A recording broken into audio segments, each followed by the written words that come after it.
Santapan Harian Jumat 7 April 2023.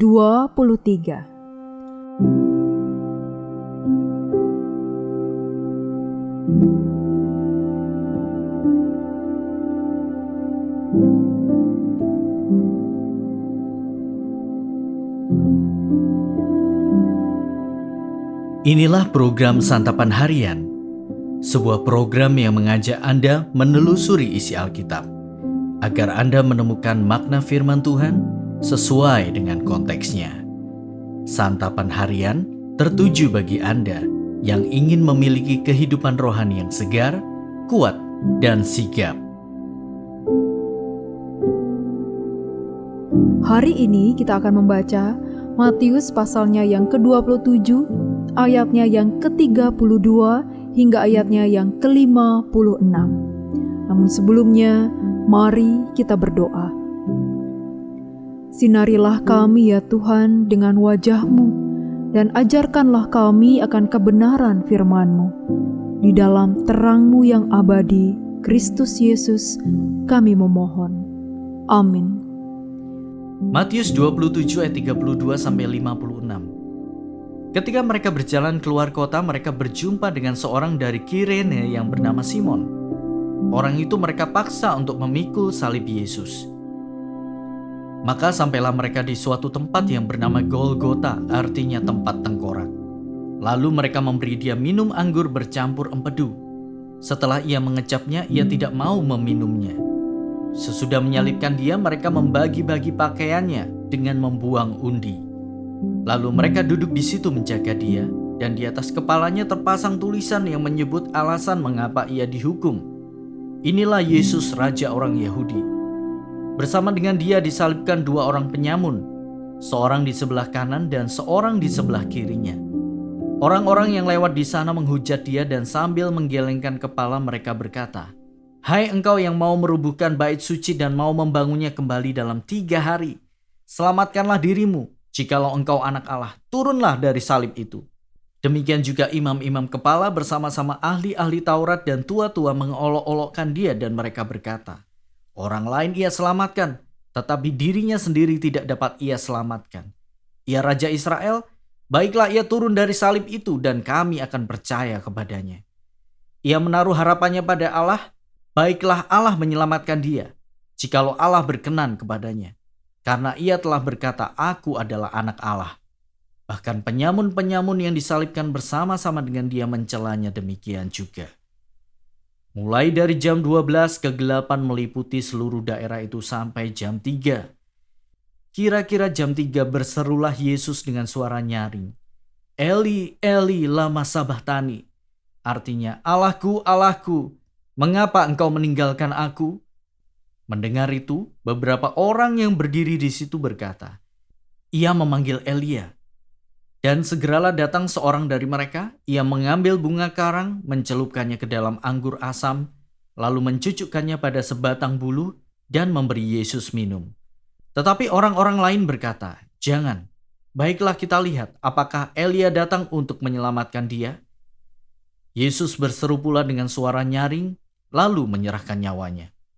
Dan lihatlah, tabir bait suci terbelah 2 dari atas sampai ke bawah, dan terjadilah gempa bumi dan bukit-bukit batu terbelah, dan kuburan-kuburan terbuka, dan banyak orang kudus yang telah meninggal bangkit. Dan sesudah kebangkitan Yesus, mereka pun keluar dari kubur, lalu masuk ke kota kudus dan menampakkan diri kepada banyak orang. Kepala pasukan dan prajurit-prajuritnya yang menjaga Yesus menjadi sangat takut ketika mereka melihat gempa bumi dan apa yang telah terjadi. Lalu berkata, "Sungguh, ia ini adalah anak Allah." Dan ada di situ banyak perempuan yang melihat dari jauh, yaitu perempuan-perempuan yang mengikuti Yesus dari Galilea untuk melayani dia. Di antara mereka terdapat Maria Magdalena dan Maria ibu Yakobus dan Yusuf dan ibu anak-anak Zebedeus.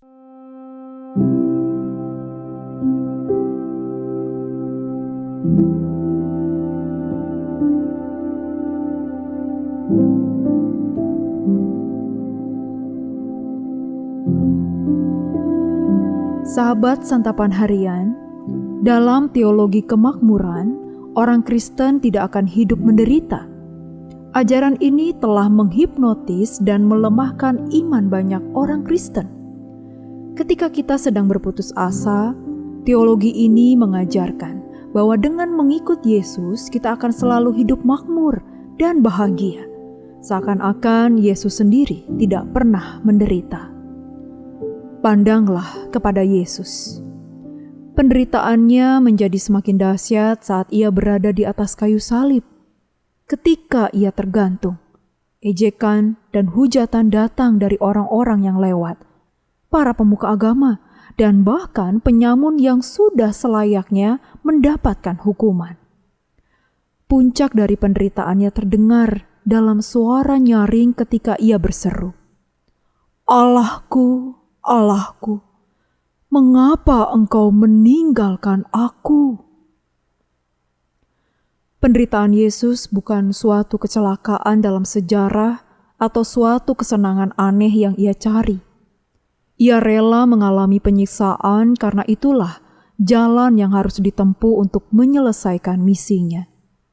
Orang-orang Yahudi melihat Mesias hanya sebagai pahlawan yang kuat, tetapi Yesus menunjukkan bahwa Mesias adalah pribadi yang rela menderita.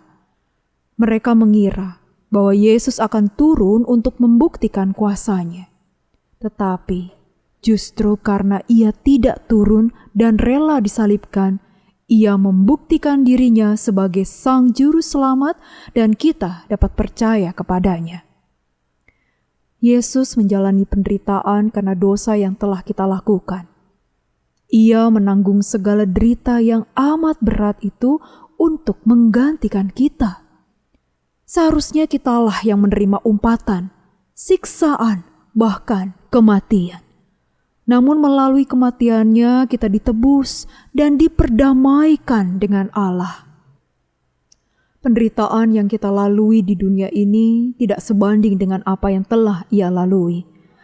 Ia telah melayani dan menderita dengan taat sepenuhnya kepada kehendak Bapa. Maka demikian juga dengan kita yang kini menjadi pengikutnya. Dalam penderitaan yang sedang kita alami hari ini, mari kita terus memandang kepada Yesus agar kita tidak putus asa dan takluk oleh penderitaan, tetapi mampu menyelesaikan misi kita sebagai orang Kristen di dunia ini. Mari kita berdoa. Memandang salib-Mu Kristus yang mati untuk dunia, hancurlah congkak kami. Memandang salib-Mu ya Kristus yang menyelamatkan kami, muatkan kami untuk berjalan dengan teguh berdiri walau badai derita menerpa. Di dalam kasih-Mu Kristus, kami bertelut. Amin.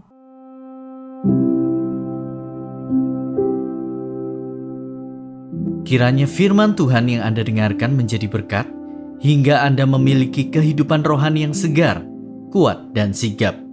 Jika Anda menginginkan buku santapan harian, silahkan kirimkan nama, alamat lengkap, dan kode pos, beserta nama radio yang Anda dengarkan, ke nomor 0877 7794 4015 0877 7794 4015. Tuhan Yesus memberkati.